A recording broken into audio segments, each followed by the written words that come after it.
नमस्कार, स्वागत है आपका वी टाइम न्यूज पर और आपके साथ मैं हूं पहली चौहान। बढ़ते हैं खबरों की ओर।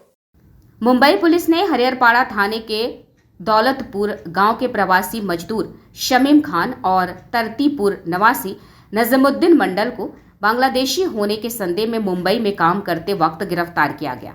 वहां से मुंबई पुलिस ने उन्हें बीएसएफ के हवाले कर दिया। आरोप है कि दोनों मजदूरों को बांग्लादेश भेजा गया था। इसकी जानकारी मिलने पर दोनों मजदूरों के परिजनों ने पुलिस से संपर्क किया।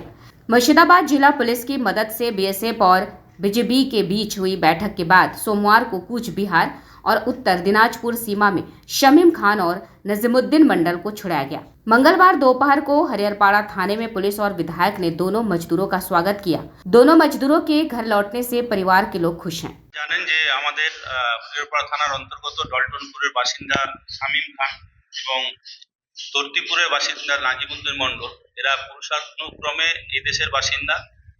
কর্মসূত্রে তারা দীর্ঘদিন ধরে মুম্বাই ছিলেন।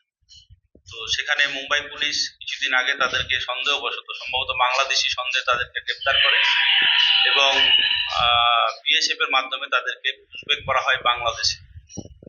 এই খবরটি আমাদের জেলা পুলিশের নজরে আসা মাত্র আমাদের এসপি স্যার অত্যন্ত দ্রুততার সাথে তিনি বিএসএফ কর্তৃপক্ষের সাথে যোগাযোগ রাখেন এবং নিরন্তর যোগাযোগের মাধ্যমে অতি দ্রুত তাদেরকে আমাদের দেশে আবার পুনরায় ফিরিয়ে আনা সম্ভব হয়েছে। আমরা কালকে তাদেরকে যথাক্রমে কুচবিহার এবং উত্তর দিনাজপুর থেকে আমরা আমাদের জেলায় নিয়ে এসেছি এবং আজকে অফিসিয়ালি তাদেরকে বাড়ির হাতে তুলে দেওয়া হচ্ছে।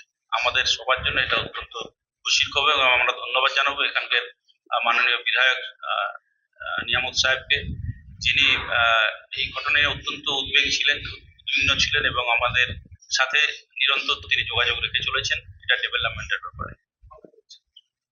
আমরা দুজনকে ফিরিয়ে আনতে পেরেছি। দুজনেই ছিলেন আমাদের এখান থেকে, তাদের দুজনকে আমরা ফিরিয়ে আনতে পেরেছি। ছিল উত্তর দিনাজপুর রায়গঞ্জে আর একজন আমরা कुचबिहार मेघलीगंज से। वी टाइम न्यूज के लिए मुर्शिदाबाद सिमरन सरकार की रिपोर्ट।